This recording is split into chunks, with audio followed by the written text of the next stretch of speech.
Okay, call meeting to order and do the land acknowledgement.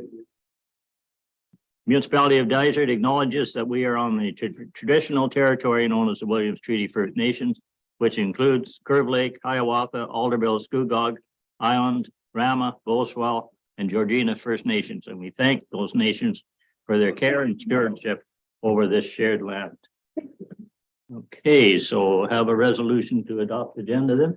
Be it resolved that the agenda for the regular meeting of council of the municipality of Dysart et al. Held on May 9th, 2023 be approved as presented. Mover and seconder, Tammy and Nancy, all in favor? Carried. Any disclosures of pecuniary interest? Being none, resolution to adopt the minutes. Be it resolved that council approves the following meeting minutes as circulated. Regular meeting of council April 25th and public meeting April 25th. Mover and seconder, Walt and Nancy, all in favor? Carried. Okay. Any updates, Deputy Mayor? From the county? Well, needless to say, there's lots going on in the county, but something that's really positive is the golf courses are open again and the driving range, so. That's county-wide, that's a county policy. That's what I said. And I believe the black flies are back too. Yeah, they are, that's an annual event. Yeah. Okay. So, of course, we're spending a lot of time with the min enclosure there, so that's the big thing at the county right now, so it's at every meeting, so hopefully it get resolved somewhere. Okay, fire department, Dan's not going to be present. Oh, there he is. Good morning. I thought you were in training this morning, Dan.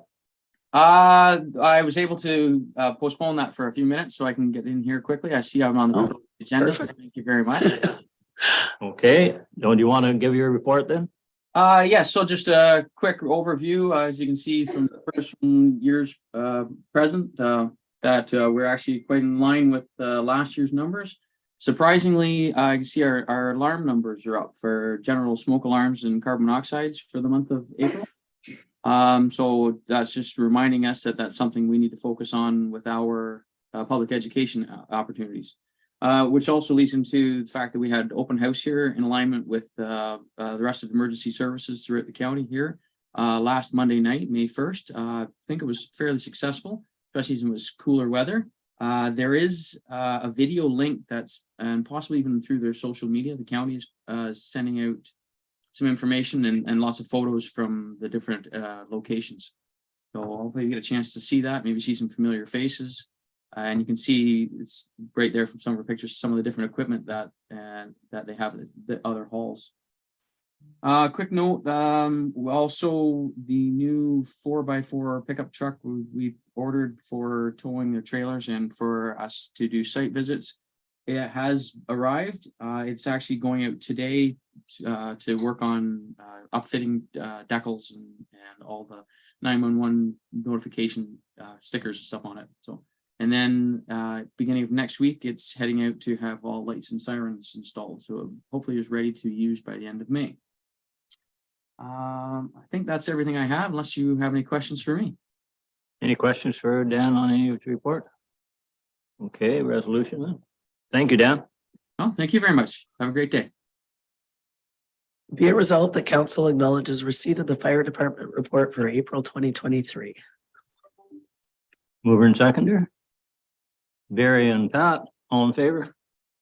Carried. Okay.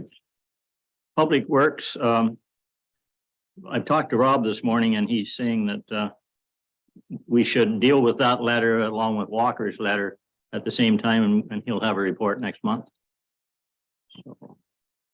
So I guess we have a resolution. Be it resolved that council acknowledges receipt of the correspondence from Travis Braun, president of Braun Custom Builds, requesting a sewage line expansion to service his company's property located at 37 Mallard Road. Mover and seconder, Nancy and Barry, all in favor? Carried. Okay. Now I guess we've got John. He's not coming. He's in training too. He's in training. Boy, we're gonna have a lot of trained people. Oh, it's been a long time coming. Yeah, good.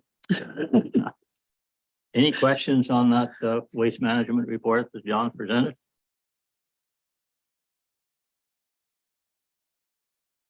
I read the notes, right, Murray, it said to expect another increase in January Yes, I see for that. C and D, so I want to convey to everybody, I guess, we should be looking into not only one bidder, if that's the case, if we can find some other ways to seek out someone else that could take that C and D. Be great. I'm not sure we shouldn't be trying to tender that out either. Instead of doing it ourselves, we might save some money. But anyway, that's council can decide. Okay. Okay, and then I guess I have a resolution. That's pretty scary if that's going to go up again. So be it resolved, the council received the March 2023 Waste Management Summary for information. Okay. Any discussion? Mover and seconder? Nancy and Carm. All in favor? Okay. Building and bylaws. Is Carl joining us?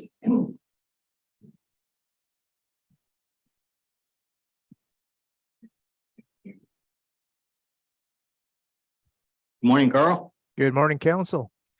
Typical building permit report, very consistent with our new normal numbers.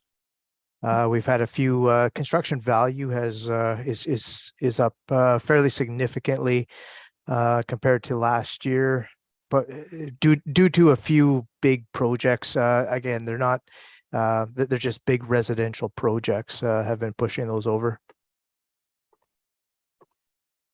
Any questions on the building report? Any questions on that? Okay, one thing I will point out, I don't think the demolition at Wigamog is progressing. And I don't know that we're not going to end up trying to clean that mess up. Interesting. So I think they were waiting for half loads to start hauling stuff out to come off the roads. Well, half loads have been over for a week, hasn't it? Has it? Okay. Thought it had. No. Well, it's this week, It's okay. supposed to be yesterday. Okay. Because they haven't sorted anything. I don't know where they're gonna take it, but they got glass and insulation, and everything all mixed together. It's quite a mess down there. Anyway, hopefully they carry out. Okay, do we have a resolution then on the building report? Be it resolved, the council received the April 2023 Building Permit Activity Report as information. Mover and seconder? Pat and Carm, all in favor? Carried. Okay, thank you, Carl. Thank you. That was a good meeting you had in West Guilford, by the way. I think it came across pretty well with a lot of people, so. Yeah. Always opposition to everything, so. Okay, Barb, finance. Yes, good morning. So we have here the check summary for April. Total disbursements were just over $1,333,000, and that is comprised of accounts payable of $1,065,000 and the balance being payroll. Okay, any question on any of those payments? Okay. Resolution, Be it resolved, the council acknowledges receipt of the April 2023 check summary. mover and seconder, Nancy and Walt, all in favor? Carry. Okay. Tax applications. Yes, so we have here section 357 tax applications. And so for the current report here, we have one building that has been demolished, and the municipal portion is $298.69. Okay, that's our portion of it, right? Right. Okay. Everybody okay with that? Resolution, resolution. Be it resolved, the council authorizes tax adjustments for applications made under section 357 of the Municipal Act as amended as follows: municipal 298.69, county 222.86, and education 144.59. Mover and seconder. Walt and Carm, all in favor? Carry. Okay, municipal debt limits. Yes, so this is the annual report to council for the 2022 municipal debt limit and schedule of debt. So essentially, this is based on the annual repayment limit that is published by the ministry, and we seen that terminology during our budget process. So at the end of 2021, our annual debt repayment was $2,582,000, taking into adjustments for any debt that has been retired during 2022. That amount is $2,610,000 for debt repayment. So in the report there is an example. If you were to consider borrowing up to an annual debt repayment of $2,610,000, one at 5% for a 10-year term, that would allow $20 million in borrowing. If we were to look at a 5% interest rate over 20 years, that would be $32,531,000. So at the end of 2022, we had an annual combined debt balance of $2,191,000, and that is detailed in the attached debt schedule. And in 2023, we actually have an estimated debt repayment of $230,939. And that number has come down substantially from 2022, since we did take the one loan that came for renewal in January with the CIBC, and we brought that internally and we're funding that over 5 years. So right now we're using about 8.8% of our annual debt repayment limit. Additionally, we have a couple of capital leases at the end of 2022. Total balance there was $62,750. And both of those leases will come up for retirement in 2023. And both pieces of equipment will be bought out at the $1 value each. So that's a recap of our debt repayment for 2022 and 2023. Okay, any questions on that? Okay, resolution. Be it resolved that council acknowledges receipt of the 2023 municipal debt limits and schedule of debt report as information. Mover and seconder, Nancy and Carm, all in favor? Carry. Okay.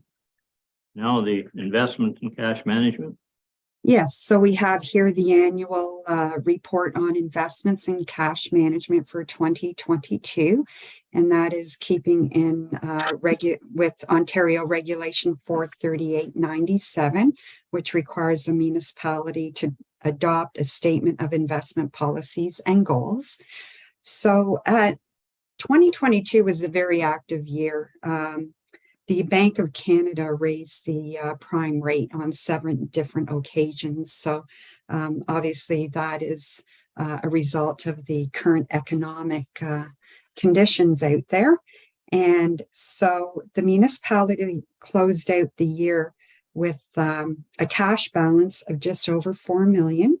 And the average yield on the cash balances in terms of interest income was $237,888. And so again, the Bank of Canada rose the rates on 7 different occasions during the year and closed out the rate at 6.45%, which is a 4% increase over 2021. Short-term investments closed out at just over $4.2 million, and that's reflective of the GICs that we had purchased in December of 2022. So we will see the interest income come through in 2023. And we also have one GIC that is beyond the 1 year. That's 2 and 3 years, actually. And so that amount there totals $1.5 million, and we will see the interest year over year for the duration of the investment term. So in recap, during 2022, we had earned interest income of $262,000, and we also had redeemed one of our long-term investments in the One Fund investment, and we did take a loss. It is the bond fund. We took a loss of $49,476. With bonds, it's not so much the actual principal value growing, however, the interest you've earned over the duration of the bond being held. So that's the report for 2022 on investments. Overall, it's pretty good, but the bonds are always the risky one. Yeah. Okay, have a resolution. Be it resolved, the council acknowledges receipt of the 2022 annual report on investments and cash management as information. Mover and seconder. Nancy and Tammy, all in favor? Carry. Okay, this next one's a little different. Where exactly is that, eh? Carmen, do you know where? Kinesis Lake. It's Canadian Lake, but I, One of the marina. at the marina. Yeah, and the other one is the cookhouse, the restaurant for a while. Oh, okay, Run by the same. by the same people. Okay. I see there's some staff flags there, but Yeah, recommendations in there. Yeah. Include that patio plans must be submitted to the staff detailing the patio layout. Porta potties will be required to service the proposed patios. Patio layouts must be amended and submitted to staff showing the locations of portable restrooms. The patios must remain on private property. Building permits must be obtained prior to erecting any outdoor event tents. As per OREG 35222 under Liquor License and Control Act 2019, the capacity of the area to which the extensions apply must allow for at least 1.11 square meters per person. And the patios must be open no longer than Friday, May 19th, the Friday before Victoria Day, and must be removed by October 9th, Thanksgiving Monday. Those are the so they're talking about 80 Recommendation. 80 people, so I guess they're septic will handle that. Didn't the wildlife have to redo Well, their septic? That's why they had to, That's why they did it. they've included porta potties in this But the one, recommendation. well, one at Marina though. Has anybody checked that, I wonder? There always was a food truck there the last couple of summers too. There was a. Yeah, this, okay. So there's no. Everybody okay with that then? Yeah. Okay. So, resolution, Okay, the resolution is basically what I just read Just out to read. you, so do it. I thought you were looking at the note. Now, well, I was looking at them, but that's what the resolution is, so, Okay. if you're fine with that, we can take a mover and second. Okay, pardon me, have a mover and seconder, Carm. Pat, all in favor? Carried. Thanks for saving me reading that again. Okay, cemetery. Fee bylaw.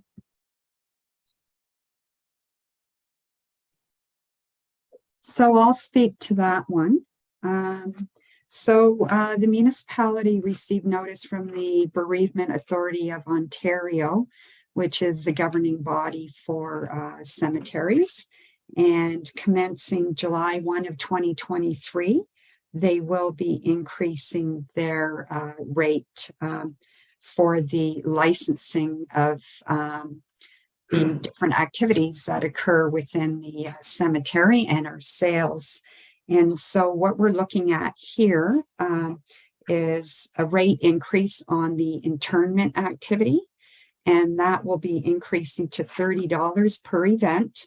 Historically, we were paying just over $13 plus a nominal flat rate of $17. So what's happening is if we look at the history of 2022, we had 27 events of various types of internments, and we had incurred an expense of just over $385 for the licensing. With the increase starting July 1 up to $30, we're going to see 110% increase on the fee that we have to pay annually for the internment activity. So the increase in fees here that are being proposed are to cover a portion of that licensing, and also to cover the increased costs of some of our operating costs for the cemetery. Right now, the largest cost for the cemetery maintenance is the grounds work, and that represents approximately 70% of the cemetery operating budget. Are we losing money on it right now? Well, the municipality is covering the general operating costs of the cemetery. It is not break even. I don't have the numbers in front of me, but generally speaking, for the most part, the user fees do cover the costs of the cemetery. There is a little bit of a deficit. Again, I don't recall what that is offhand. Okay, well, this should cover this increase. Yes, it will help to cover the increase and also covers some of the additional costs for the grounds maintenance in particular. We've had some increases year over year. I never really considered that in the fees. So we're taking the opportunity to consider that in the fee increase. Okay. Any discussion on that? Okay, resolution then. Be it resolved that council approves the proposed fee increases for the maintenance and management of the Evergreen Cemetery and further directs staff to bring the bylaw to a future meeting for adoption after the public notice requirements have been completed. Mover and seconder. Barry and Pat, all in favor? Carried. Okay, this next one won't go quite as easy. We're going to bring in Christine Lee and Eric Bellchamber. There they are. And Jeff. Yes, good morning. Can you hear me okay? Yeah. So I'll give a bit of a background to my report. As per the report, Rogers Communications through the Cell Gap project has a proposal to construct a 91.5 meter guide tower on Curry Road, which is located just west of Halliburton Lake. So they have provided a summary of the consultation process and are requesting a statement of concurrence from the municipality. This staff report is slightly different than previous reports. The previous reports reviewed those proposals in the context of Policy 38, which council knows has now been rescinded. So in the absence of a local policy, the Innovation, Science and Economic Development Canada default protocol, which is CPC-2-0-03, is used for tower proposals. So this protocol outlines the process that must be followed by proponents and the purpose of consultation with the land use authority, which is us. The process and the purpose, I briefly outlined those in the report. So the applicants have confirmed they've investigated other sites, the other structures, as well as the potential sharing of existing towers. They note that no other existing infrastructure exists that is suitable for their network. The nearest tower is a bell tower located approximately 9.7 kilometers away, and they are already co-locating on that tower.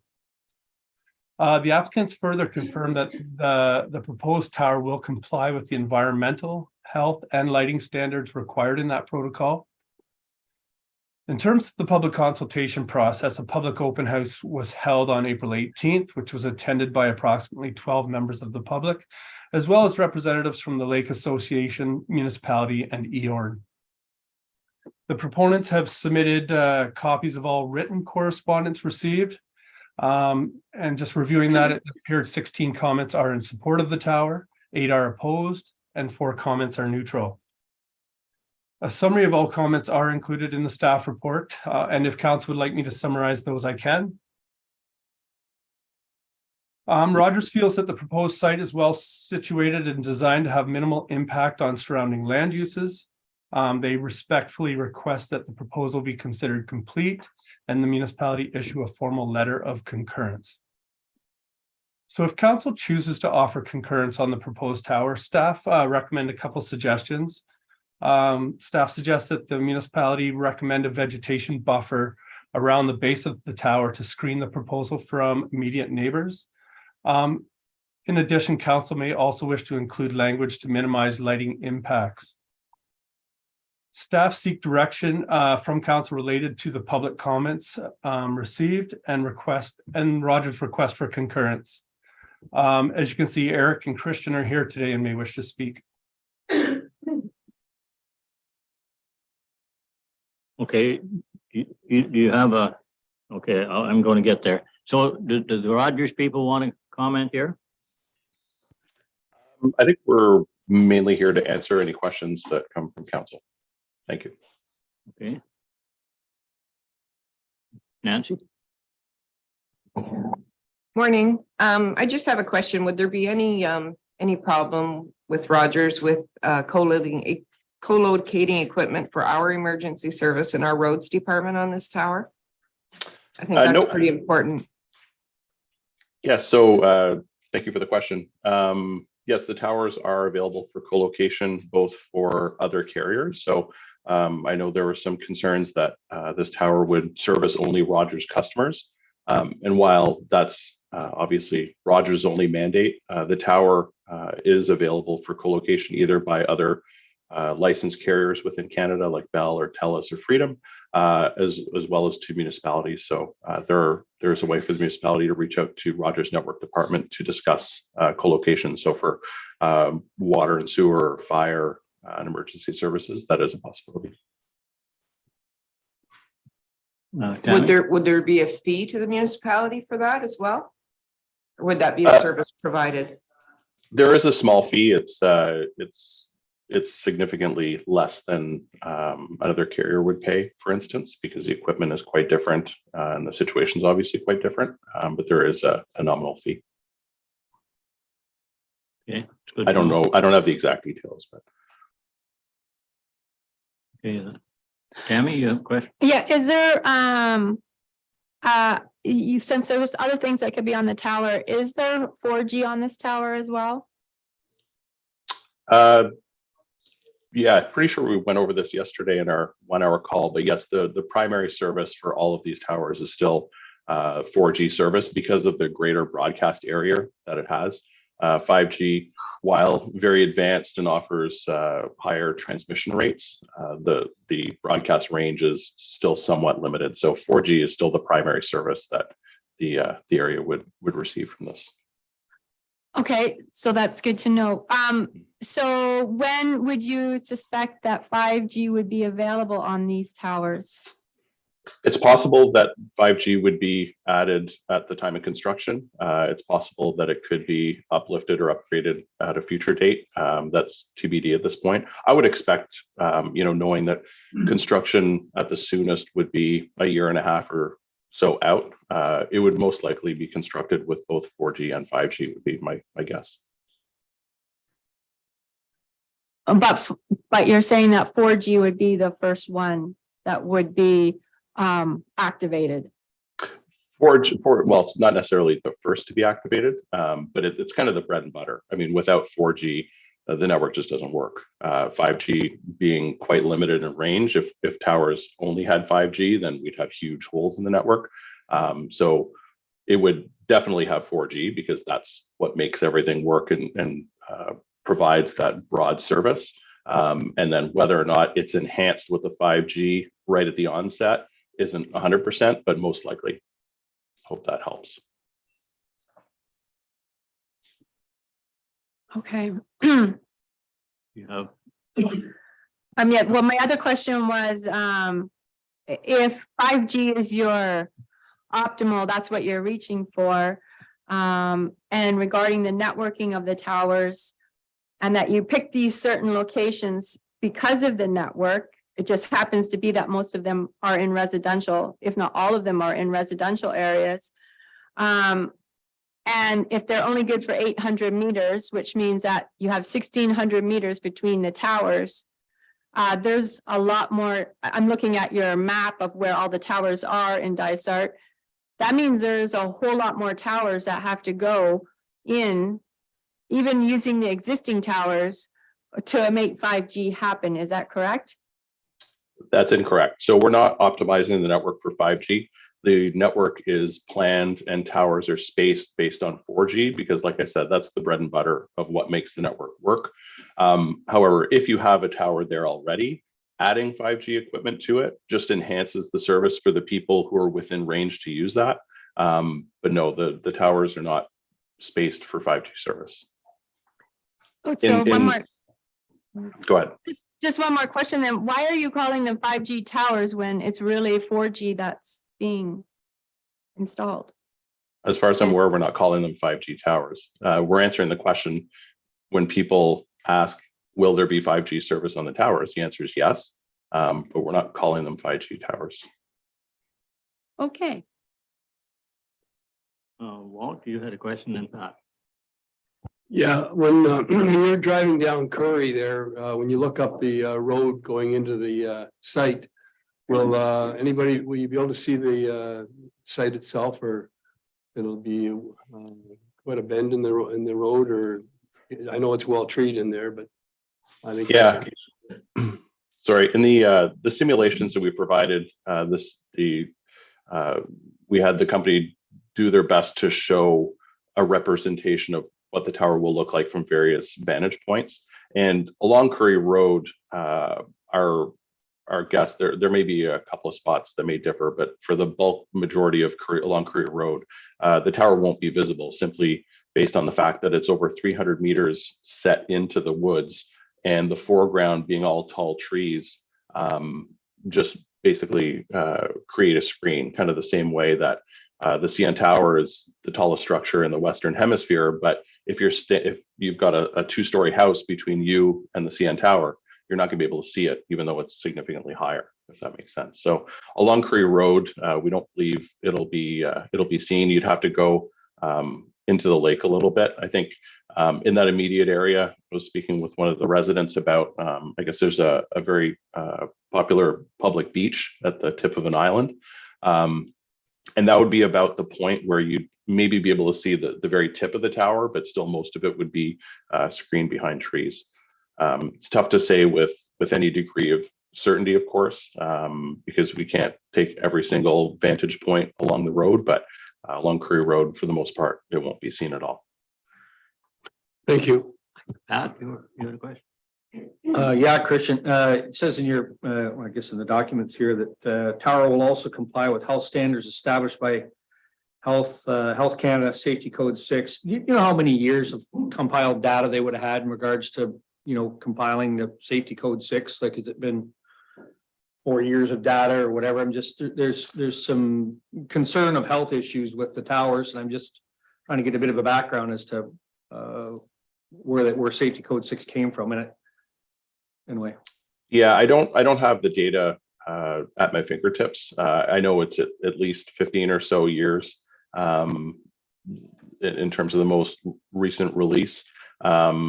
But what I can say as well, for safety concerns within this certain application, the RF emissions in this particular area as a result of this site would be extremely small compared to just about anywhere else in the province, based on the fact that this is the lone tower in the immediate area.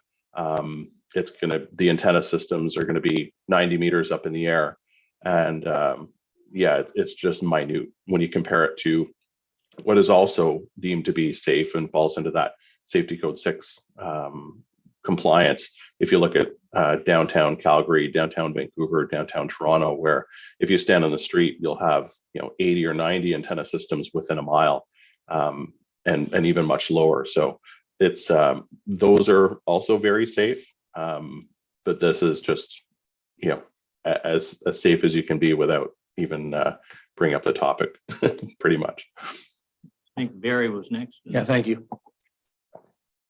Yeah, this is my ward, and it's been extremely contentious. There's a group up there. First of all, I want to say there's been a group, but for everyone that I've heard that's negative, not so much negative about the coverage, but of the site. So there's for every 4 or 5 that's been negative about that site, I got to tell you that I've heard 25 to 30 that are for it. So just so you guys know that. But I need to ask a couple of questions to make sure that everybody's on the same page here. So the West Bay sort of site, these people think, you know, that it should have went in West Bay. Can you guys tell me why you didn't put it in West Bay? I'm not arguing with you or anything. I just need to know what brought it that it was the Curry Drive site instead of the West Bay site? You'll have to help me with the geography. I'm not familiar with West Bay. It's a municipal chunk of land on the west side of Halliburton Lake. Right. Yeah. Okay. So yes, we Eric and I both came as a delegation to council back in November 2021, and kind of originally suggested one municipal parcel that was actually right next to where we're currently proposing. And the planning department let us know that it was a little bit legally complicated because it was part of a subdivision, and there could be some legal complications. So it was probably best to avoid that. But we then proposed two different sites on municipal land, one at West Lake and one a little bit farther up Curry Road. Ultimately, we didn't receive any sense of interest from the municipality. We heard from some individual councillors who were lukewarm at best to the idea and suggested other properties that were far outside of our search area instead. And in the meantime, we were proactively approached from the landowner where we're proposing right now. And this particular option looked better in all respects than those two municipal options. So absent of a positive response from the municipality, and with this offer coming forward, it only made sense to proceed accordingly. The proposal that we have forward now offers far greater setback than that municipal option in West Bay, and a lot more vegetative buffer, as Jeff suggested. Okay, Jeff, so yeah. Actually, Jeff. And I just wanted to clarify one thing. So as Christian mentioned about those original properties being in a plan of subdivision, it wasn't just that they were in a plan of subdivision, it's that they were areas of use or common within a plan of subdivision. So the municipality is the owner, but there are several members of a plan of subdivision who also have rights in that land. So we didn't have the sole rights in that land, and to do anything on those properties, permissions would have had to have been obtained. So I just wanted to clarify that. Sorry if I misquoted you, Jeff. Oh, that's. Okay, well, that helps things. I just wanted those people to know too that are against this site that you know, I've read every email you've sent in. I've looked over, I can understand some of your arguments, some I cannot understand. The let's call it the dump site, the West Bay dump site. There's a couple of issues from the municipal standpoint that maybe Murray can correct me or somebody can correct me if I'm wrong. But being at the dump, there is a capacity issue that we have in Dysart. That particular site has some capacity still available. So we got to be a little bit careful that we just don't put a tower in something that's going to take up some dump capacity. Also, there's a large gravel deposit on that site that likely isn't well known to the general public, but it is a very valuable, gravel is a commodity that's not made again.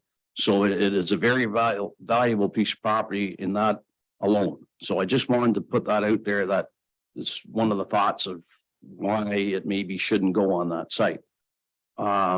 I don't know if anybody can add anything else to that, but I think you'd have to dig. If you put it on top of the hill where the gravel is, you'd pretty well take the gravel out of. you would absolutely Yeah. take thousands of yards of gravel out of the equation, which doesn't, maybe right now it doesn't seem like it's a big deal, but I can tell you in 20 or 25 years, it's going to be a rather large deal. The other thing just comes to mind, if it was in the dump vicinity, it wouldn't be on an ECA for the dump as well, which is a headache on that note, but anyway. That's another issue. So anyway, I just wanted people to, and again, I'm gonna tell you that I've had, you know, for every 5 people that have been negative about the site, I've had 25 to 30 that are positive about it happening in just about anywhere. Maybe not even that particular site, but they want it, and they are, if they have to look at a tower from the east side of Halliburton Lake across, they're okay with that. Anyway, guess that's it for me. Tammy, you have another question? I just have 2 more, and one's a comment. could you tell us how much, because I think one of the sites you said that it was too expensive to get hydro in. Could you let us know what that too much is? If you have to go, 1 kilometer with hydro and it's going to cost you $2 million or $1 million, what is that number that you have or Rogers has that is too much? So that there's 10 more towers to come. And so they know that if it's half a kilometer and you have to take hydro to it, that's going to be too much. Like, what do you know what that figure is? The site you're talking about, I believe, is one that was considered, it was a privately owned property that was considered also back in 2021. And I think a member of the public paraphrased Rogers' response saying that it was the hydro costs that were too high.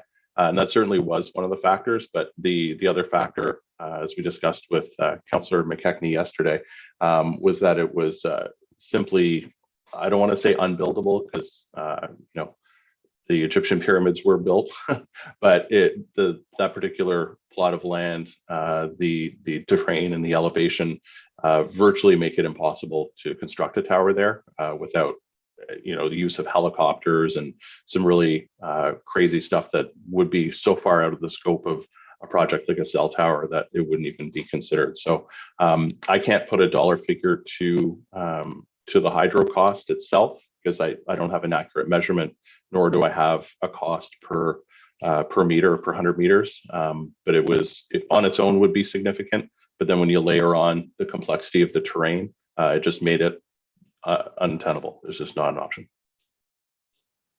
Okay, so you don't have a number. Okay, and just a comment on Safety Code 6.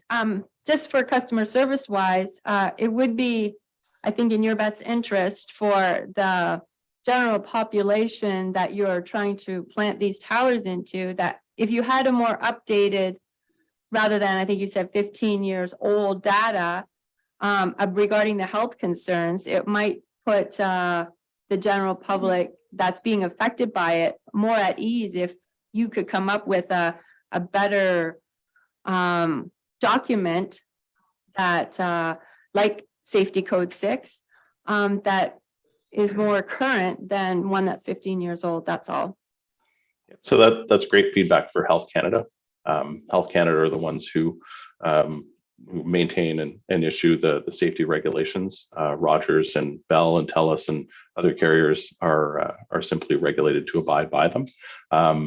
The fundamental or the foundation of safety around RF frequency hasn't changed because RF frequency hasn't really changed.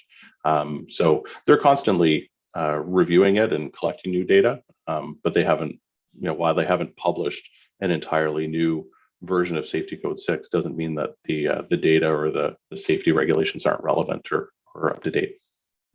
Okay, but I haven't found anywhere in Safety Code 6 that refers to residents being under the towers 24/7. I thought it was in regards to contractors and employees of telecommunications on the network.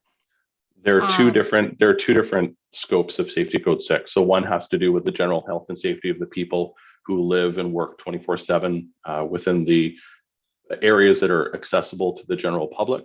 And then there are separate guidelines that are for contractors and those who actually go up on these towers and have to work in what would be considered the unsafe zones. There are different allowable exposure limits and whatnot to them. So the same way, yeah, they're separate regulations. So it looks like you found the regulations that apply to contractors and people who are hooking up antennas and maintaining them. But there's a whole different section that deals with the general public. Okay. Okay, is there any other questions? Okay. Yes, we have a resolution then.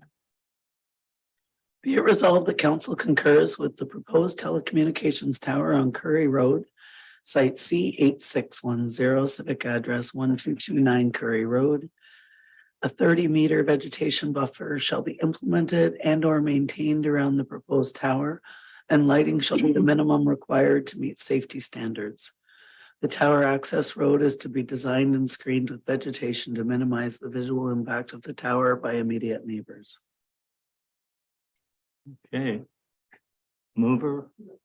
Oh, question?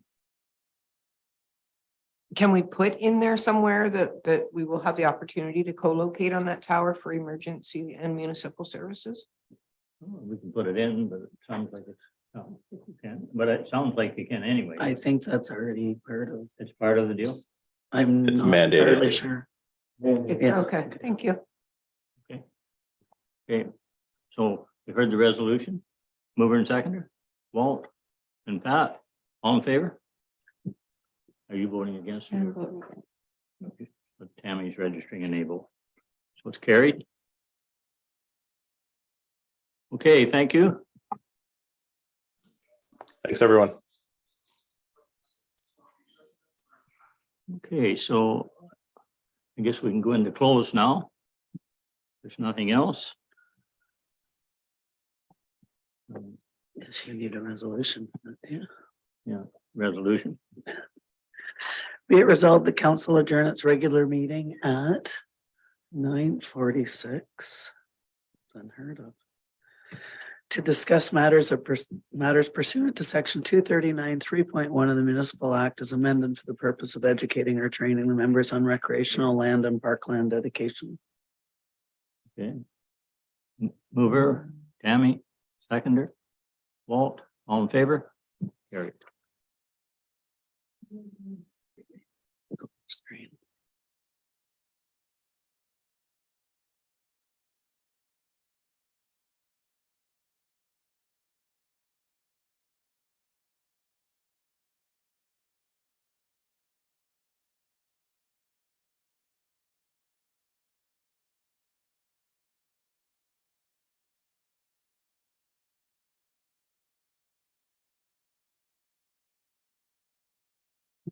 There's no report from closed session, right? No.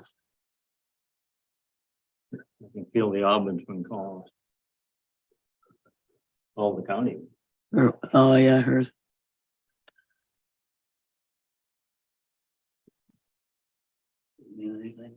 No. Yes. Okay.